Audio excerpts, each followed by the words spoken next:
welcome back with another video. This is Kishan and welcome back to my YouTube channel Aligned Tour. तो guys हम लोग ने इसका first part आज जो कुछ भी आपने थंबनेल में तो देख ही चुका होगा, तो उसका फर्स्ट पार्ट ऑलरेडी हम अपलोड कर चुके हैं, तो आप उसको जाके ज़रूर देख लीजिएगा। वो समझ लेंगे तो आपको कोई भी शेप को समझने में बहुत ज़्यादा आसानी होगी। तो आइए आज समझते हैं हम लोग हमारे सर्कल शेप के बारे में। ये एक 2D शेप होता है, 2D और 3D मैंने बता दिया था पिछले वीडियो में, आप वो वीडियो जाके देख लीजिएगा और आपको वीडियो के लिंक डिस्क्रिप्शन में भी मिल जाएगी। तो अंडरस्टैंडिंग शेप्स को समझते हुए आगे बढ़ते हैं हमारे सर्कल की तरफ।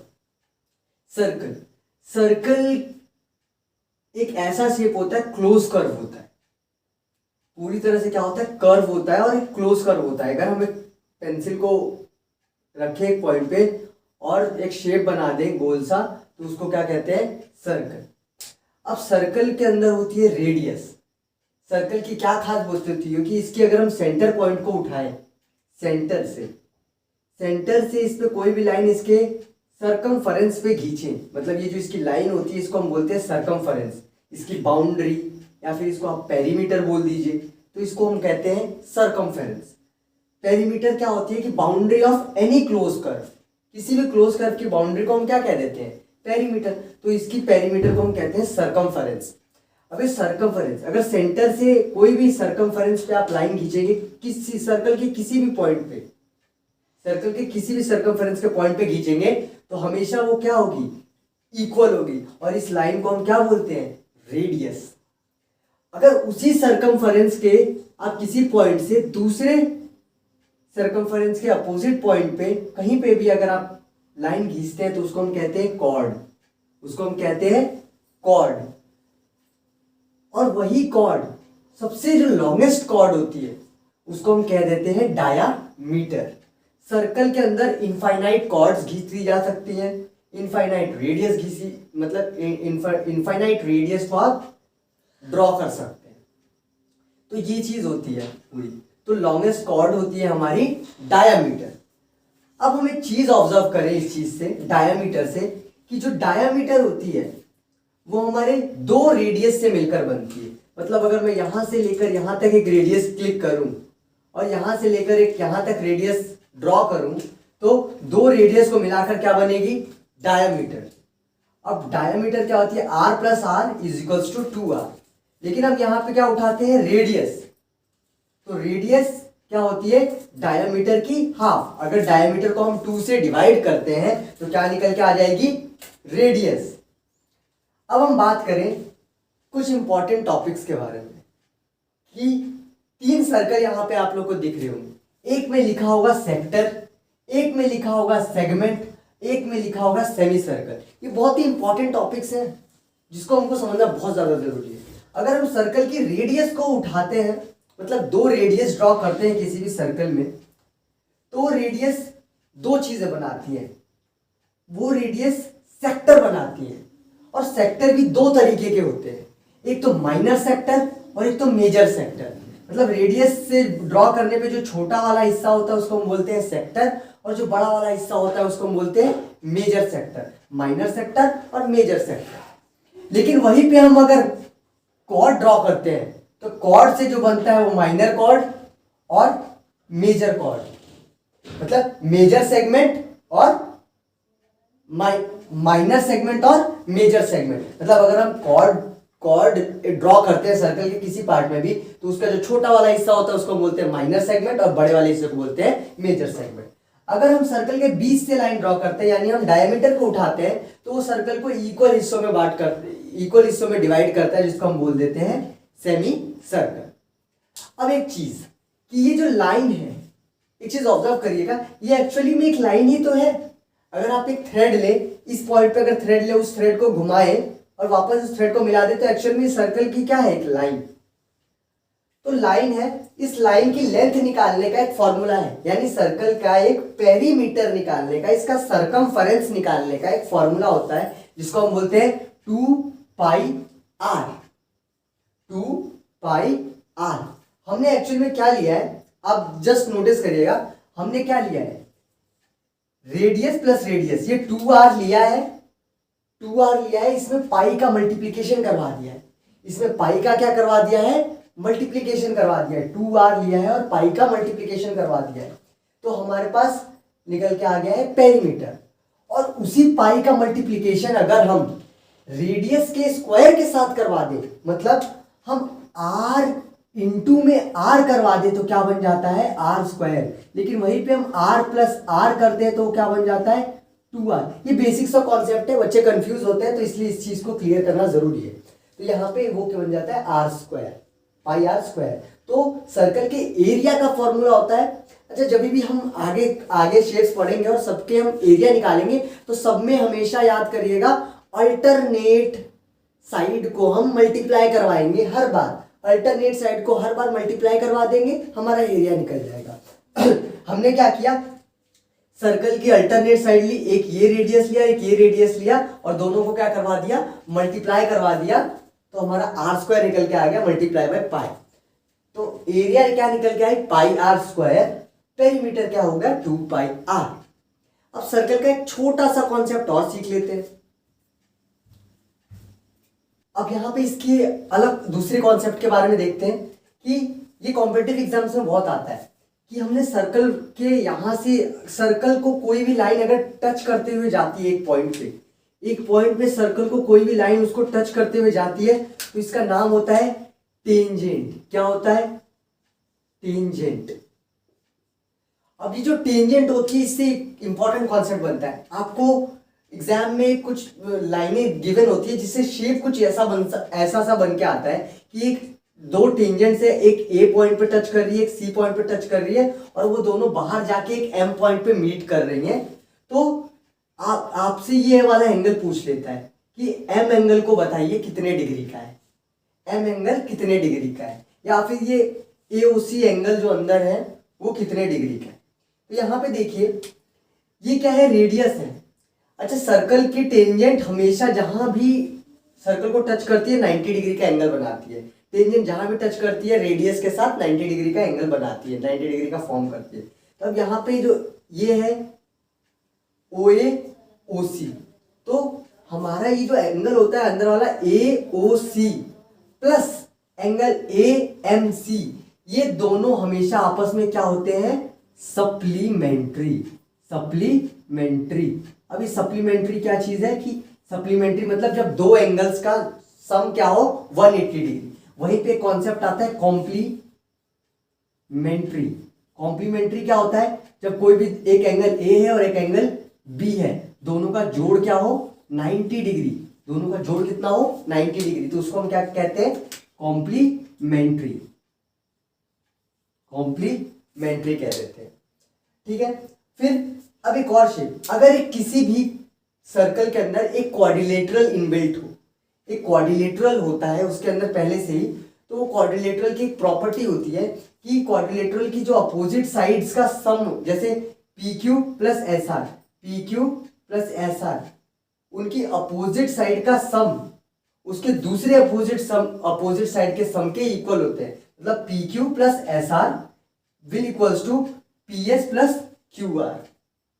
ये प्रॉपर्टी कहां से आती है, जैसे हर एक एंगल क्या मतलब क्वाड्रिलेटरल के सारे एंगल 360 डिग्री के होते हैं, तो 360 डिग्री के कारण ये जब सर्कल की रेडियस से हम बनाते हैं तो ये कुछ इस तरीके का कॉन्सेप्ट निकल के आता है। तो ये बहुत ही इंपॉर्टेंट थ्योरम होती है कि PQ और SR इन दोनों को जब हम जोड़ देते हैं तो वो PS और QR के इक्वल हो जाती है। आप इसको नोट डाउन कर लीजिए और पिछले वाले का भी स्क्रीनशॉट वगैरह ले लीजिए। तब तक नेक्स्ट टॉपिक पर बढ़ते हैं। बात करते हैं ट्राइंगल की।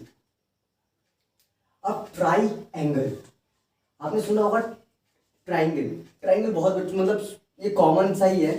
ट्राइंगल के नाम में छुपा हुआ है ट्राई मतलब 3, जिसके स्मॉलेस्ट पॉलीगन होता है। सबसे पहली बात तो ये जानने की हमने पिछले में ही पढ़ा था कि पिछले वीडियो जो थी उसमें पढ़ा था कि ट्राइंगल जो है वो स्मॉलेस्ट पॉलीगन है। क्यों? क्योंकि इसमें 3 साइड से ही पॉसिबल होता है कि हम एक पॉलीगन बना सके। क्योंकि पॉलीगन क्या होता है कि 3 लाइन से मतलब लाइन सेगमेंट से बना हुआ क्लोज कर्व होता है, तो उसमें जब तक हमारे पास 3 लाइन नहीं होगी हम क्लोज कर्व नहीं बना सकते। इस वजह से ये स्मॉलेस्ट पॉलीगन होता है। इसके पास 3 साइड्स होती हैं और इसके पास 3 एंगल होते हैं, इसीलिए हम इसको ट्राइंगल बोलते हैं। अब इसके कई तरह के टाइप्स होते हैं। इन टाइप को समझने से पहले कुछ चीजें समझ लेते हैं कि ये एंगल क्या चीज है। When two ray have same starting point they form an angle। हमने रे पढ़ा था। अब जब एक रे है और दूसरी रे है, उनका स्टार्टिंग पॉइंट सेम होता है तो वो क्या बनाती हैं आपस में, एंगल। अब एंगल भी दो तरह के होते हैं, एक तो इंटीरियर एंगल, एक तो एक्सटीरियर एंगल। मतलब इंटीरियर एंगल और एक्सटीरियर एंगल। अगर मैं यहाँ पे पॉइंट बनाया, मैंने ये वाली और ये रे बनाई है, तो ये क्या है, यहाँ से ये रे यहाँ तक जा रही है, ये है इसका इंटीरियर एंगल, ये इसका एक्सटीरियर एंगल। यानी हम अक्यूट एंगल में देखें तो ये इंटीरियर एंगल है, इसका बाहर वाला एंगल एक्सटीरियर। लेकिन वही हम रिफ्लेक्स के केस में देखें तो ये अंदर का जो अंदर वाला एंगल होता है वो एक्सटीरियर होता है और बाहर वाला इंटीरियर होता है। कि ये हमने यहाँ से लाइन बनाना शुरू किया और यहाँ तक पहुंच गए, तो ये वाला एंगल एक्सटीरियर है और अंदर वाला इंटीरियर है। अब हम समझते हैं कॉन्सेप्ट को। अक्यूट एंगल क्या होता है? अक्यूट एंगल वो होता है जो 0 डिग्री से तो ज्यादा होता है। 0 डिग्री क्या होता है? जब दोनों लाइनें क्या हो, एक दूसरे के ऊपर हो, तो वो 0 डिग्री होती है। अब वो लाइन हल्का सा, मैंने ये दोनों लाइनें सेम है, तो ये क्या है, 0 डिग्री का है। ये कितने डिग्री का है, 0 डिग्री का। अब मैंने इसको हल्का सा उठा दिया, तो ये क्या है, अक्यूट एंगल है। जब तक ये 90 डिग्री से कम है। 90 डिग्री क्या होती है, जहां पे भी एल बने। एक बात याद रखिए, जहां पे भी आपको एल बनता हुआ दिख जाए वो कितने डिग्री का होता है, 90 डिग्री। अब 90 डिग्री को हम बोलते हैं राइट एंगल। यही परपेंडिकुलर भी कहलाता है, परपेंडिकुलर। जब दो लाइनें आपस में परपेंडिकुलर हो, 90 डिग्री पे हो, ठीक है। अगर ऐसे है तो ये राइट एंगल है। अब इससे हल्का सा भी कम होगा तो ये क्या, पूरा एंगल क्या होगा, जब तक 0 डिग्री नहीं चले जाता, ये सारा का सारा क्या है, अक्यूट एंगल। अब 90 डिग्री से हल्का सा भी आगे की तरफ जाता है, ये वाली लाइन हल्की से भी इस तरफ को जाती है, तो ये क्या बनते जाएगा, ऑब्ट्यूज एंगल। जब तक ये 180 डिग्री पे ना चले जाए। मतलब स्ट्रेट एंगल से यहां से लेके यहां तक का जितना भी एंगल होता है, ये सारा क्या होता है, obtuse. More than 90 degree but less than 180 degree. और जैसे ये दोनों स्ट्रेट हो जाते हैं, अपोजिट डायरेक्शंस में हो जाती है रे, तो वो कितने डिग्री का एंगल हो जाता है, 180 डिग्री का, जिसको हम स्ट्रेट एंगल भी कहते हैं। फिर आ जाता है रिफ्लेक्स एंगल। अब यही स्ट्रेट एंगल अब इस लाइन से ये नीचे की तरफ जाने लगे तो ये होता है रिफ्लेक्स एंगल, जब तक ये पूरा का पूरा एक कंप्लीट सर्कल ना बना ले। अब यहां से लेके पूरा का पूरा ये 180 जब तक 360 ना बना ले, तो ये पूरा का पूरा क्या होता है, रिफ्लेक्स एंगल। अब जब ये पूरा यहां से कंप्लीट सर्कल घूमते घूमते घूमते घूमते घूमते पूरा कंप्लीट बना ले, तो इसको हम क्या कहते हैं, कंप्लीट एंगल, यानी 360 डिग्री का एंगल। अब इस एंगल के बेसिस पे तो नहीं, लेकिन फिर भी हम इसको समझते हैं। इक्विलेटरल ट्राइंगल, ऐसा ट्राइंगल के टाइप होते हैं, 4 टाइप होते हैं स्पेशली।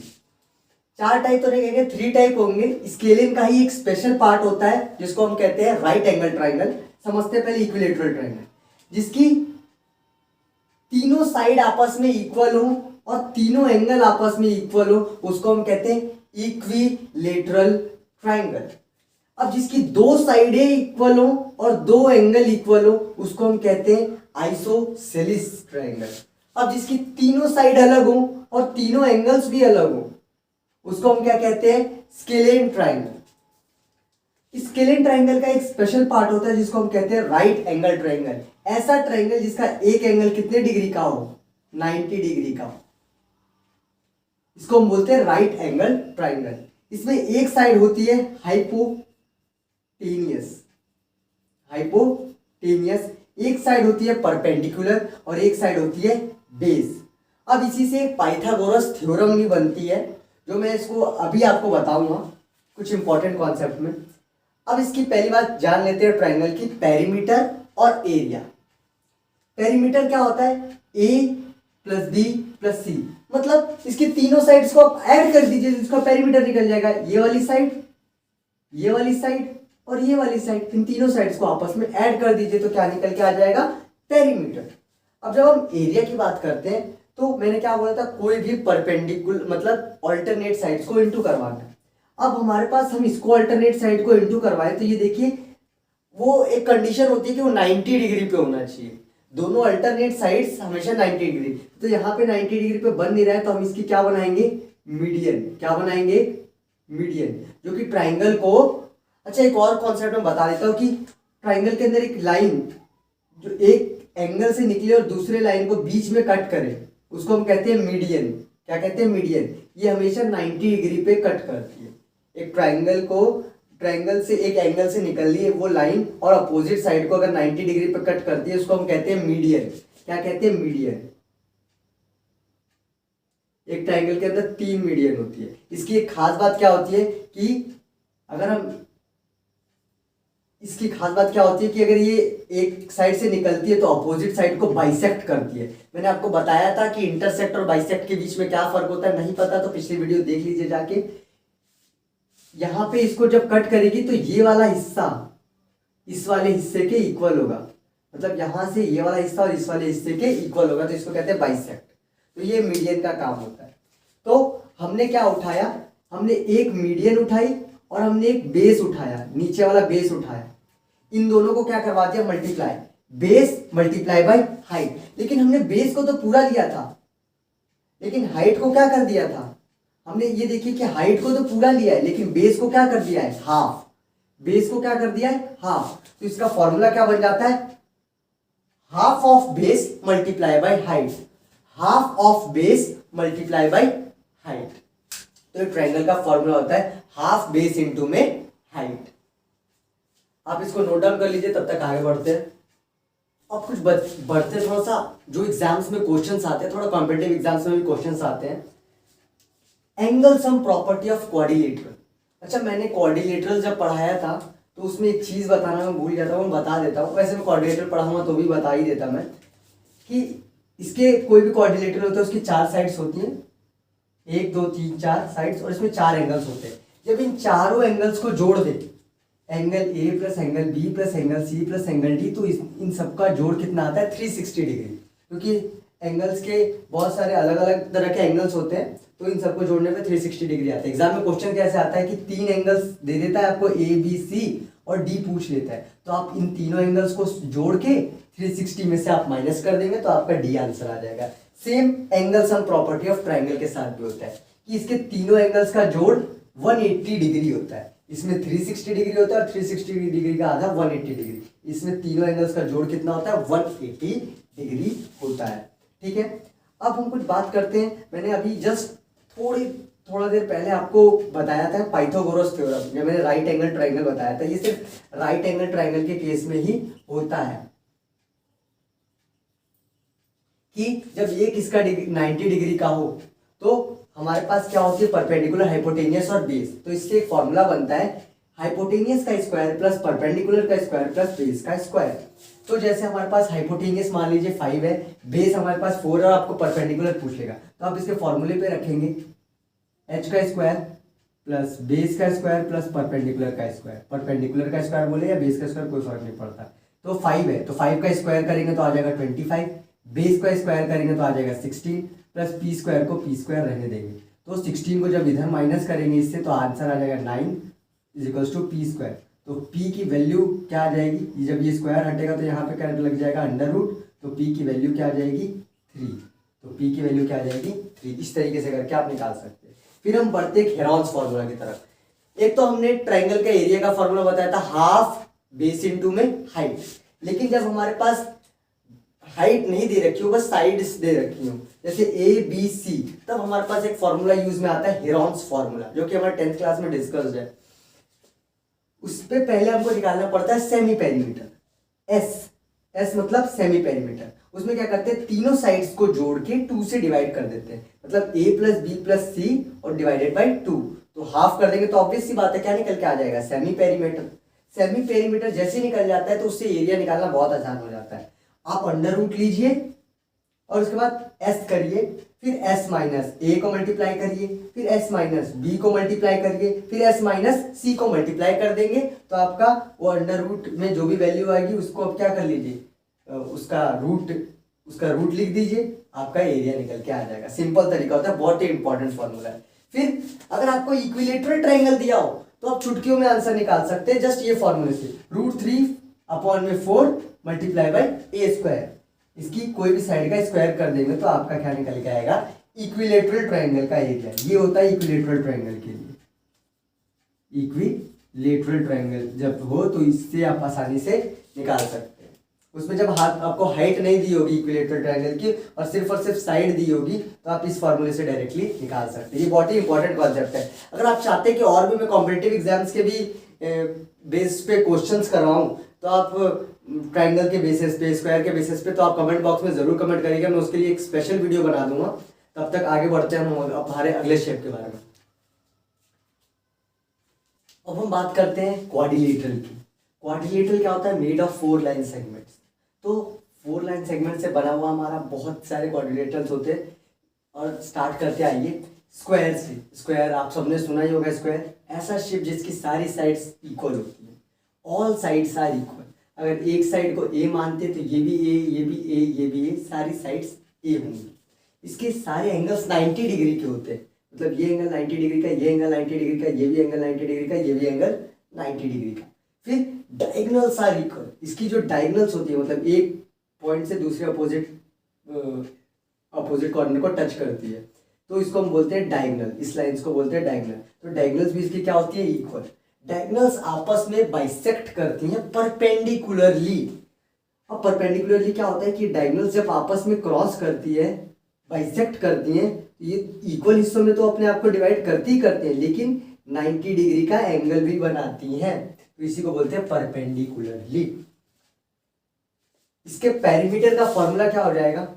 ए प्लस ए प्लस ए प्लस ए। इसकी चारों साइड्स को जोड़ देंगे, ए ए ए ए, तो क्या हो जाएगा? 4a, 4 मल्टीप्लाई बाई ए। अब इसके एरिया का मैंने बताया था आपको कि जब भी हम एरिया निकालेंगे अल्टरनेट साइड्स को, परपेंडिकुलर अल्टरनेट साइड को मल्टीप्लाई कर देंगे। तो इसमें परपेंडिकुलर अल्टरनेट साइड की क्या ये दोनों अल्टरनेट साइड्स हैं? हाँ, अल्टरनेट साइड्स है। क्या 90 डिग्री का एंगल बना रही है? हाँ। तो बस देरी किस बात की? ए और ए को क्या कर दीजिए? मल्टीप्लाई कर दीजिए। ए मल्टीप्लाई बाई ए, तो क्या बन जाएगा? ए स्क्वायर। तो ये इसका फॉर्मूला है एरिया का। आप मतलब अगर कोई भी साइड दी हुई है तो उस साइड को इस फॉर्मूले में पुट कर दीजिए, आपका पेरीमीटर और एरिया निकल के आ जाएगा। अब हम रेक्टेंगल की बात करें तो रेक्टेंगल इस तरह का शेप होता है। रेक्टेंगल में एक साइड होती है लेंथ और एक साइड होती है ब्रेथ। लेंथ है अगर ये वाली तो ये भी लेंथ होगी, ये ब्रेथ है तो ये भी ब्रेथ होगी। कैसे? इसकी अपोजिट साइड्स क्या होती हैं? इक्वल। इसकी अपोजिट साइड्स क्या होती हैं? Equal. All angle are 90 degree. Square की तरह इसकी साइड भी क्या होती है? 90 डिग्री की होती है। और डायगोनल्स आर इक्वल। इसकी डायगोनल्स क्या होती हैं? इक्वल होती हैं। और डायगोनल्स आपस में क्या करती हैं? बाइसेक्ट करती हैं। डायगोनल्स आपस में बाइसेक्ट तो करती हैं, लेकिन परपेंडिकुलर बाइसेक्ट नहीं करती हैं। ये जब बाइसेक्ट करती है तो इसके वर्टिकली अपोजिट एंगल इक्वल होते हैं। ये वाले और ये वाले एंगल इक्वल होते हैं, ये वाला एंगल और ये वाला एंगल। मतलब कभी भी किसी भी शेप में एक्स बनता है जहां पे भी, तो उसमें क्या होती है? वर्टिकली अपोजिट एंगल्स इक्वल होते हैं। ये वाला एंगल इसके इक्वल, ये एंगल इसके इक्वल। जब परपेंडिकुलर मतलब जब भी लाइंस बाइसेक्ट करती है तो उसके वर्टिकली अपोजिट एंगल जरूर इक्वल होते हैं। तो ये कुछ चीजें थी। अब इसके फॉर्मूला देख लेते हैं पेरीमीटर का। Length plus breadth plus length plus breadth. तो 2 बार एल बी लिखा हुआ है, यहाँ पे 2 बार एल लिखा हुआ है, 2 बार बी लिखा हुआ है, तो एल प्लस बी को ऐड करके 2 से मल्टीप्लाई कर दिया, यानी एल प्लस बी कितने टाइम्स लिखा हुआ है? 2 टाइम्स। तो इसका पेरीमीटर निकल जाएगा। एरिया, एरिया का क्या फॉर्मूला होता है? दोनों अल्टरनेट साइड्स को मल्टीप्लाई करवा दीजिए। तो ये एक अल्टरनेट साइड है, बी और एल आपस में अल्टरनेट साइड है, हाँ है। 90 डिग्री का एंगल बन रहा है, हाँ बन रहा है। तो देख इस बात की, लेंथ मल्टीप्लाई बाय ब्रेथ, तो इसका ट्रायंगल का फॉर्मूला निकल के आ गया। तो आप इसको नोट डाउन कर लीजिए। अब आगे बढ़ते हैं हमारे और भी इंपॉर्टेंट शेप्स के बारे में, पैरेललोग्राम, रोम्बस और ट्रिपेजियम। तो आइए समझते हैं पैरेललोग्राम को। पैरेललोग्राम में क्या होता है कि इसकी अपोजिट साइड्स क्या होती हैं? पैरेलल होती हैं और इक्वल होती हैं। मतलब एल है तो ये भी एल होगी, ये बी है तो ये भी क्या होगी? B. Opposite sides equal and parallel. Parallel क्या होती है? पैरेलल मैंने आपको बता दिया था, जो लाइनें आपस में कभी भी ना मिले। अगर नहीं समझ में आ रहा तो आप पिछली वीडियो को जाकर देख सकते हैं। ऐसी लाइनें जो कभी भी आपस में ना मिले, जैसे railway tracks. Opposite angles are equal, मतलब मैं कहूं तो ये वाला एंगल इस वाले एंगल के इक्वल, ये वाला एंगल इस वाले एंगल के equal. Diagonals are not equal. Actually में क्या होता है? रेक्टेंगल ही होता है, उसको हल्का सा टेढ़ा कर देते हैं। तो इसकी डायगोनल क्या होती है, not equal. Diagonal bisect each other, diagonals आपस में क्या करती है, बाइसेक्ट करती है। डायगोनल्स आपस में क्या करती है, बाइसेक्ट करती है। ये वाला एंगल इसके इक्वल, ये वाला एंगल इसके इक्वल, ठीक है। वर्टिकली अपोजिट एंगल, जैसे रेक्टेंगल में हो रहा था। रेक्टेंगल और ये बिल्कुल सिमिलर होते हैं, बस दो प्रॉपर्टी इसमें बोले जाए, मतलब इसकी ये वाली प्रॉपर्टी बस रेक्टेंगल से मैच नहीं करती है, बाकी सारी की सारी प्रॉपर्टी सेम होती है, बस ये हल्का सा टेढ़ा होता है। सेम वैसे स्क्वायर, स्क्वायर की सारी प्रॉपर्टी रोम्बस में होती है, बस डायगोनल वाली प्रॉपर्टी नहीं होती कि डायगोनल्स उसके अंदर इक्वल होती है, इसके अंदर डायगोनल इक्वल नहीं होती है। ये स्क्वायर को हल्का सा टेढ़ा कर दे। All sides are equal, opposite angles are equal. अब एक बात और देखिए कि जो हमारा स्क्वायर था उसके सारे एंगल्स कितने डिग्री के थे, 90 डिग्री के। इसमें इस वाले केस में भी वो 90 डिग्री वाली क्राइटेरिया मैच नहीं करती और डायगोनल वाली क्राइटेरिया मैच नहीं करती। इसमें भी डायगोनल वाली क्राइटेरिया मैच नहीं करती कि डायगोनल्स इसकी इक्वल नहीं होती हैं और सारे एंगल्स जो होते हैं वो 90 डिग्री के नहीं होते हैं, सारे एंगल्स वो 90 डिग्री के नहीं होते हैं। ये वाला एंगल इसके इक्वल होता है और ये वाला एंगल इसके इक्वल होता है। वर्टिकली अपोजिट एंगल इक्वल होते हैं, इसमें भी वर्टिकली अपोजिट एंगल्स इक्वल होते हैं, ठीक है। 90 डिग्री के नहीं होते। रेक्टेंगल में सारे एंगल 90 डिग्री के थे, स्क्वायर में भी सारे एंगल 90 डिग्री के थे, लेकिन इसमें अपोजिट एंगल्स इक्वल होते हैं, ठीक है। डायगोनल बाइसेक्ट परपेंडिकुलरली, इसमें एक खासियत होती है कि स्क्वायर की एक प्रॉपर्टी से मैच करती है कि इसकी डायगोनल्स आपस में परपेंडिकुलरली बाइसेक्ट करती हैं। परपेंडिकुलरली बाइसेक्ट मतलब जब बाइसेक्ट करेंगे तो ये सारे कितने डिग्री के बनेंगे, 90 डिग्री के। यहाँ पे सारे एंगल कितने के बनेंगे, 90 डिग्री के, जैसे स्क्वायर में होता है, ठीक है। अब इनके फॉर्मूले देख लेते हैं। इसके पेरीमीटर का फॉर्मूला सेम जैसे हमारे रेक्टेंगल का होता है, सेम वैसे का वैसे होता है, लेकिन मैंने एरिया यहाँ पे नहीं लिखा। एरिया हो जाता है हाफ, हाफ तो ट्रायंगल का होता है। और हाँ, एक और आपको चीज बताऊंगा यहाँ पे, बेस इंटू में हाइट। हम क्या लेंगे, हमको क्या एरिया निकालने के लिए कोई भी अल्टरनेट साइड्स को लेना है। हमने अल्टरनेट साइड लिया, ये वाली साइड और ये वाली साइड, इसको इंटू करवा देते हैं। लेकिन कैसे इंटू करवाएं, क्या यहाँ पे 90 डिग्री का एंगल है, नहीं। तो हमको क्या लेनी पड़ती है, एक परपेंडिकुलर लाइन ड्रॉ करनी पड़ती है, इसी को हम बोलते हैं हाइट। तो हमने क्या लेते हैं, हाइट और बेस। अगर हम यहां से हाइट लेते हैं तो ये हमारा बेस बन जाएगा, अगर हम यहां से हाइट लेते हैं तो ये हमारा बेस बन जाएगा। इसीलिए बेस मल्टीप्लाई बाय हाइट। ये ब्रेथ नहीं है, ये बेस है। ये क्या है, b is equals to base और h equals to height. h equals to height, base और हाइट है यहाँ पे, ठीक है। और पेरीमीटर जैसे हम रेक्टेंगल का निकालते थे वैसे इसका भी पेरीमीटर निकाल सकते हैं, ठीक है। सारी साइड्स को जोड़ देंगे, वैसे भी निकाल सकते हैं। अब इसका आप सबको पता ही है, जैसे एकदम स्क्वायर का पेरीमीटर निकलता है वैसे इसका भी पेरीमीटर निकलता है, क्योंकि सारी साइड्स इक्वल होती है। लेकिन जब हम एरिया की बात करते हैं, क्योंकि डायगोनल्स इसके सारे साइड्स क्या होते हैं, इक्वल, मतलब इसके जो एंगल्स होते हैं वो 90 डिग्री के नहीं बनाते, इसीलिए हम ऑल्टरनेट साइड्स को नहीं ले सकते, a मल्टीप्लाई बाय a नहीं कर सकते, क्योंकि यहाँ पे 90 डिग्री का एंगल नहीं बन रहा। तो इसलिए हमको क्या लेनी पड़ती है, हाइट। हाइट लेके भी क्या हम कर सकते हैं, लेकिन उससे भी आसान तरीका क्या होता है, हाफ। क्योंकि यहाँ पे हमने क्या लिया, ये डायगोनल 1 ले ली और डायगोनल 2 ले ली, इन दोनों डायगोनल को मल्टीप्लाई करवा दिया, d1 इंटू में d2। लेकिन हमने यहाँ पे क्या लिया था, 90 डिग्री का एंगल।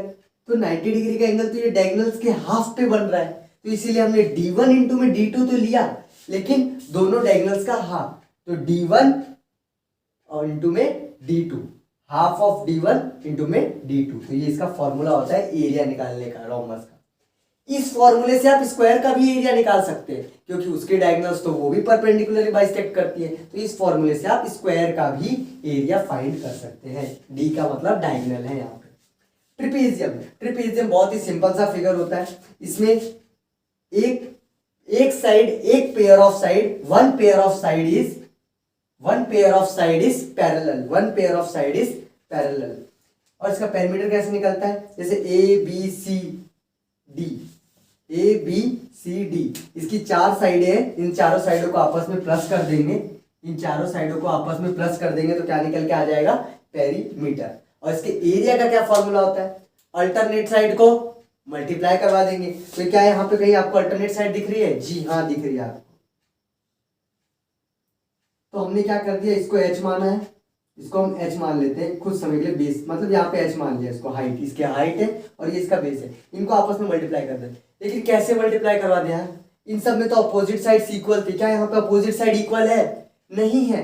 तो हमको इस वाली साइड और इस वाली साइड का क्या लेना पड़ेगा, मीन यानी एवरेज लेना पड़ेगा, यानी a प्लस c का क्या लेना पड़ेगा, एवरेज डिवाइडेड बाई 2 करना पड़ेगा, a प्लस b को डिवाइडेड बाई 2 करना पड़ेगा, मल्टीप्लाई बाई h।